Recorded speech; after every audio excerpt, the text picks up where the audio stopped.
நம்ம ஒருத்தர் மேல ரொம்ப அளவு கடந்த பாசத்தை வச்சிருப்போம், உயிருக்கு உயிராவே நேசிச்சிருப்போம். அவங்க நம்மள ரொம்ப வேதனைப்படுத்துற மாதிரி வார்த்தைகளால பேசி இருந்திருக்கலாம். நம்ம ரொம்ப மனசு உடைஞ்சு கூட போயிருந்திருப்போம். ஏன் சாகலான்னு கூட தோணி இருக்கும்.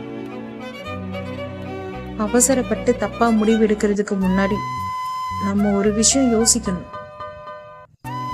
எவ்வளோ வேதனையா இருந்தாலும் நமக்கு பிடிச்சவங்களோட சேர்ந்து வாழ்றதுக்காக எவ்வளோ போராடி இருப்போம், எவ்வளோ கஷ்டப்பட்டு இருப்போம்.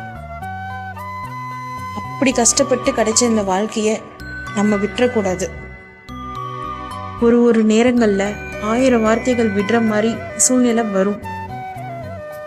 நம்ம அதுக்கு முன்னாடி அவங்களோட சேர்ந்து வாழணுங்கிறதுக்காக எவ்வளோ போராடணுமோ அதை நினைச்சு பார்த்தாலே இந்த வேதனை குறைஞ்சிரும்.